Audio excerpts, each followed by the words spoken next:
नमस्कार दोस्तों, मैं नितेश मिश्रा और आप देख रहे हैं द इंडियन ओपिनियन। जैसा कि आज जानते हैं कि आज रविवार का अवकाश है। आज ऐसा दिन होता है जब लोग अपने घरों पर रहकर आराम करते हैं और अपने लंबित कार्य का संपादन करते हैं। लेकिन जनपद बाराबंकी की ये जो आप मेरे पीछे देख रहे हैं पुलिस लाइन, आज रविवार के दिन यहाँ पर एक विशेष कार्य होता है। उस कार्य के बारे में बताने के लिए हमारे साथ मौजूद हैं जनपद बाराबंकी के पुलिस अधीक्षक डॉक्टर अरविंद चतुर्वेदी, जिन्होंने यहाँ पर अवकाश के दिन में एक काम ये शुरू किया है कि पुलिस लाइन जो एक काफ़ी विशाल प्रांगण होता है, जो काफ़ी समय से गंदा पड़ा हुआ था, झाड़ झंकाड़ी और जंगल आदि यहाँ पर मौजूद थे, जिसको साफ कराने के लिए उन्होंने एक नई युक्त योजना निकाली और जिसके क्रम में अभी इसका स्वरूप धीरे धीरे बदल रहा है और निश्चित ही जल्द ही ये सफलता की ओर अग्रसर होंगे और ये प्रांगण बिल्कुल बदल जाएगा। हमारे साथ मौजूद हैं जनपद बाराबंकी के पुलिस अधीक्षक डॉक्टर अरविंद चतुर्वेदी। आइए हम उनसे बात करते हैं और जानते हैं कि कैसे उनके द्वारा ये प्लानिंग की गई, इस कार्य को संपादन करने की कैसे तैयारी की गई। हम जानना चाहते हैं कि ये जो आपने इनिशिएटिव प्रारंभ किया, इसका क्या उद्देश्य था? वैसे अवकाश के दिवस में लोग घर पे बैठते हैं, अपने सारे अन्य कार्य का संपादन करते हैं। क्या इनिशिएटिव रहा आपका ये कार्य करने का, इसके बारे में संक्षेप में बताएं। देखिए, पुलिस में श्रमदान की एक परंपरा रही है और रविवार को पिछले 5 रविवारों से हम लोग पुलिस लाइन में एक विशेष अभियान चला रहे हैं। आपने ठीक कहा, रविवार छुट्टी का दिन होता है, लेकिन हम इस छुट्टी के दिन में केवल 2 घंटे का समय मांगते हैं अपने साथी कर्मियों से। और मुझे बड़ी प्रसन्नता है कि हमारे जो साथी अधिकारी हैं, वरिष्ठ अधिकारी हैं से लेकर हमारे युवा जो आरक्षी हैं, वो बड़े उत्साह के साथ इस काम में लगे हुए हैं। हमारा उद्देश्य ये है कि हम बाराबंकी पुलिस लाइन को अपने संसाधनों, अपने श्रम के द्वारा चमका कर रखें। हम 2 काम कर रहे हैं। आप देख रहे हैं यहाँ व्यापक स्तर पर सफाई हो रही है।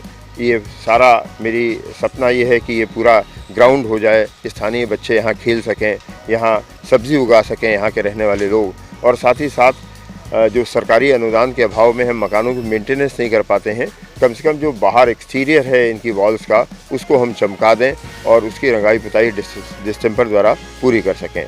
मुझे इस बात की भी बड़ी प्रसन्नता है कि हमारे इस अभियान में बड़ी संख्या में मीडिया कर्मी जुड़े हुए हैं जो नियमित यहाँ आकर हमारा उत्साहवर्धन करते हैं। बहुत से प्राइवेट लोग हैं, बहुत से बाहर से आने वाले लोग हैं जो हमारे इस काम का समर्थन करते हैं। आज हमारे साथ श्री मंडन मिश्र लखनऊ से आए हुए हैं जो एक बड़ी प्रतिष्ठित कंपनी से जुड़े हुए हैं, और उन्होंने जब सोशल मीडिया पर यह देखा कि बाराबंकी पुलिस ये कार्रवाई कर रही है तो यहाँ पर अपना समर्थन देने आए हुए हैं, सहयोग देने के लिए आए हुए हैं। मैं उनकी भी प्रशंसा करता हूँ और स्वागत करता हूँ। जैसा कि आपने बताया कि आप बता रहे हैं कि रविवार के दिन अवकाश होता है और पुलिस लाइन की साफ सफाई, तो ये तो चलिए आपका एक प्रांगण हुआ, ये आपकी सीमा के अंतर्गत आता है। अभी आपने धनोखर चौराहा, धनोखर सरोवर जो काफ़ी प्राचीन मंदिर है, उसकी भी साफ सफाई का बीड़ा उठाया और आपके पास मैन पावर मौजूद है। जैसा कि अन्य नगर पालिका प्रशासन के द्वारा बताया जाता है कि उनके पास संसाधन नहीं है और इतनी बड़ी मात्रा में काम नहीं हो सकता, लेकिन आपकी टीम वहां पर मौजूद होकर इतनी जल्दी इतना काम निपटा दी। तो इसकी क्या प्लानिंग आपने की है? आपने जैसे 1-2 इंटरव्यू में बताया भी कि आप शहर के अन्य क्षेत्रों में भी साफ सफाई का जिम्मा उठाने वाले हैं। इससे क्या संदेश देना चाहते हैं आप? देखिए, मेरा दृढ़ विश्वास है कि ये जो सफाई अभियान हम कर रहे हैं, जो श्रम दे रहे हैं, श्रम का पसीना यहाँ बह रहा है, इससे हमें आपस में जुड़ाव होता है। हम नहीं जानते कि हमारे सामने वाला घर किसका है, किस कर्मी का है, किस रैंक के अफसर का है, लेकिन इससे एक बड़ा उत्साह होता है, एक समर्पित भाव पैदा होता है। मैं इसका बड़ा कायल हूँ इस बात का। और शहर के विभिन्न क्षेत्रों में भी सफाई करने का यही मकसद है कि हम इस बाहरी सफाई के साथ साथ आंतरिक सफाई पर भी जोर दें। हम बार बार इस बात को रेखांकित करते हैं कि ये जो मिलकर हम लोग काम करते हैं, इससे हमारा आपसी द्वेष दूर होता है। हमारे अंदर अनावश्यक रूप से जो एक ईगो होता है वो तिरोहित होता है इस तरह का काम करने से, जब हम मिलकर फावड़ा चलाते हैं या कोई काम करते हैं।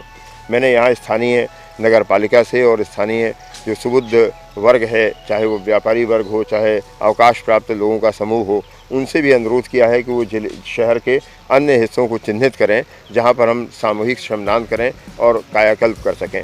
मेरी एक योजना ये भी है, उसको कैसे लागू किया जाएगा ये मैं अपने अधिकारियों से वार्ता करूंगा, कि शहर में ऐसे बुजुर्ग लोग जिनके बच्चे बाहर रहते हैं, जो आर्थिक रूप से कमज़ोर हैं और उनके मकान देख रेख के अभाव में जर्जर होते चले जा रहे हैं, हम प्रयास करेंगे कि चिन्हित जो सबसे ज़रूरतमंद लोग हैं, ऐसे भी 15-20 मकान चिन्हित करके आगे आने वाले दिनों में उनकी साफ़ सफाई और उनकी रंगाई पुताई करने का भी प्रयास करेंगे। जितने कार्यक्रमों का आयोजन आपके द्वारा किया जाता है, उन कार्यक्रमों के दौरान एक विशेष चीज़ देखी जाती है कि आप प्रेरक गीत गाते हैं और स्वयं गाते हैं और लोगों से उसको दोहराते भी हैं। ऊर्जा का संचार भी होता है लोगों में। इन प्रेरक गीत गाने का जो आपके मन में विचार आया, इसके पीछे का उद्देश्य क्या है? कई लोग कहते हैं कि एसपी साहब वहाँ पर जो कार्य कर रहे थे, कार्य करने के बाद उनको प्रेरक गीत गाया। अब प्रेरक गीत का उद्देश्य आप बताएं। हालांकि इससे लोगों में संचार तो होता ही है, आपके लिए इसके क्या मायने हैं और कैसे आप हर एक कार्यक्रम में एक अलग प्रेरक गीत रखते हैं, कैसे इसको ढूंढते हैं, कैसे इसके लिए समय निकालते हैं? क्योंकि पुलिस विभाग एक हेक्टिक विभाग होता है, इसमें समय की बड़ी कमी होती है, तो इसके बारे में हमें बताएं। मैं बचपन से समाज सेवा और श्रमदान से जुड़ा हुआ हूँ। मुझे ढूंढने की आवश्यकता नहीं होती। 52 हफ्ते भी अगर हमें लगातार गाना हो तो इतने गीत हमारे पास हैं। ये प्रभात फेरियाँ हैं जो संस्कार डालती थी स्वतंत्रता संग्राम के दौरान, किस तरह से एकजुट होकर भारत अपनी स्वतंत्रता के लिए लड़े, युद्ध करे। ये वही प्रेरक गीत हैं और मेरा दृढ़ विश्वास है कि आज भी उतने ही प्रासंगिक हैं, क्योंकि इनमें जो भावनाएं हैं, इसमें जो भारत माता की सेवा की भावना है, वो स्वतंत्रता के बाद शायद उसकी आवश्यकता और अधिक बढ़ गई है, क्योंकि स्वतंत्रता का मूल्य हम तभी समझेंगे जब हम अपने देश के लिए कुछ करने का जज्बा रखेंगे। तो ये गीत सुप्रसिद्ध समाजसेवी श्री एस.एन. सुब्बा राव के कैंप्स में गाए जाने वाले सभी गीत हैं और मैं स्टूडेंट डे से ही श्री सुब्बा राव जी से जुड़ा हुआ हूँ।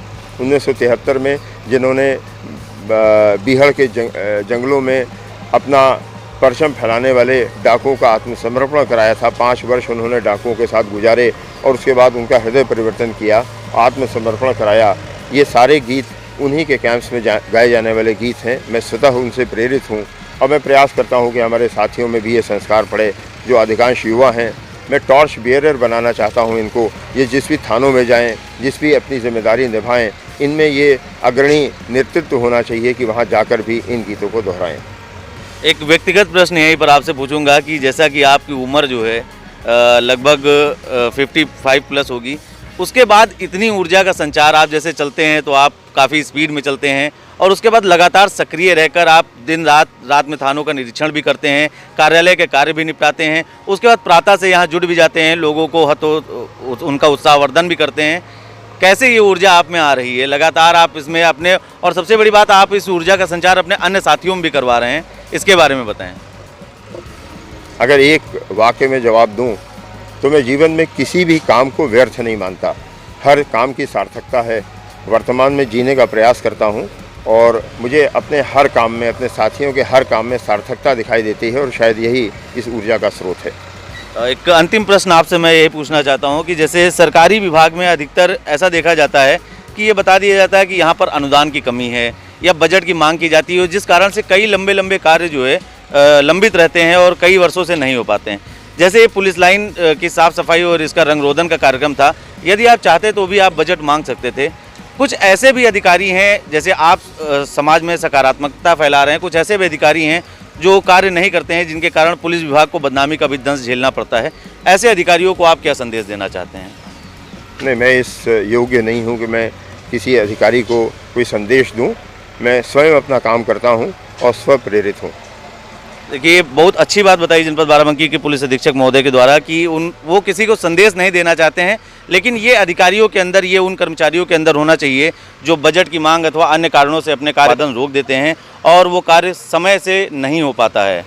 जनपद बाराबंकी से द इंडियन ओपिनियन के लिए प्रदीप पांडे के साथ नितेश मिश्रा। घन कलश टिकोरे बोले, घन घन कलश टिकोरे बोले, ईंटों से हुंकार उठी है, ईंटों से हुंकार उठी है, वैभवशाली उस अतीत से, वैभवशाली उस अतीत से, प्रलयंकर ललकार उठी है, प्रलयंकर ललकार उठी है। ये अशोक के स्तंभ अजंता, ये अशोक के स्तंभ अजंता, में अंकित भारत के रूप, में अंकित भारत के रूप, मथुरा के देवालय जागे, मथुरा के देवालय जागे, जागे हैं सांची के स्तूप, जागे हैं सांची के स्तूप, भव्य